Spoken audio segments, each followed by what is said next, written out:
Hey everybody, it's Wednesday and we're following the life of Christ during Passion Week. And on Wednesday, we just see such darkness on Wednesday, and it's kind of like what precursor, what is to come. Jesus has been in the temple teaching. Remember yesterday on Tuesday, he was in the temple teaching, and the Pharisees and the Sadducees were trying to trip him up and almost discredit him. And they were trying to show people that he really isn't who he says he is. But when they asked Jesus the question, all he did was prove them wrong and prove himself to be the Messiah by his answers.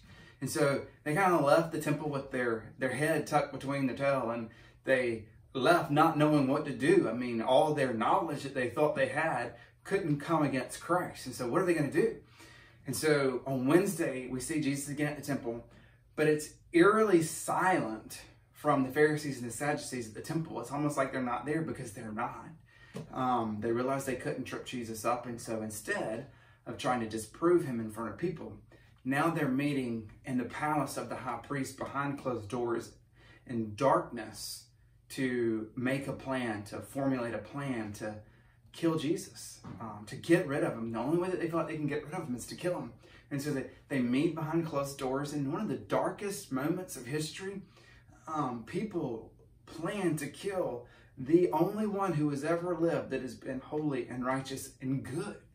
And the sin of man wants to get rid of that because sin can't reside in the midst of the Spirit, the power, the holiness of God. And so this is a dark time, and we see the depravity of man so apparent as the darkness of the Pharisees and the Sadducees. Because remember the fig plant? Do y'all remember that? The Pharisees and the Sadducees had all the lookings of being the people of God, but they were far from God. And what they're doing in the palace of the high priest right now is just showing how far they are from God. They're going to kill God himself. I mean, the darkness is so prevalent. And so when I've been thinking about Wednesday, I've really been thinking a lot about the darkness that's in our world. Now listen, I'll be the first one to tell you that my heart, apart from Christ, is utterly dark and sinful. And I can see my depravity, and I'm thankful for the gospel of Jesus that gives me the Holy Spirit and dwells with me the Holy Spirit, so that light can be shown into the darkness of my heart. So I recognize my depravity. But one thing that is really hard for me to wrap my head around is the deep darkness, the deep depravity in our world. And sometimes because I can't wrap my head around the deep darkness and the deep depravity, I just almost act like that it's not there, but it is. And one of the things that I've been thinking through on this Wednesday is just the darkness of our world. I've been thinking about things that I just think that are extremely dark, and sure the darkness of men is human trafficking, and how human trafficking pours into children being abused, and I mean just dark depravity. And I think, how can people do that? But this Wednesday is a reminder to me about the darkness of men's heart.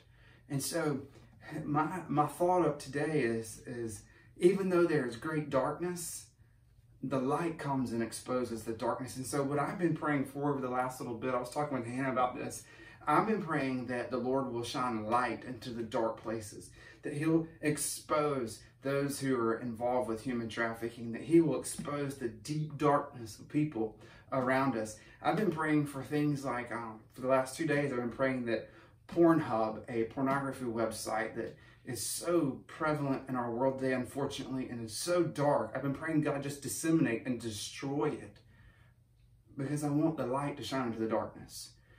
And so that's what I want you to do with me. I want you to join me in that, praying that the darkness would be exposed and the light of the gospel will help people see clearly.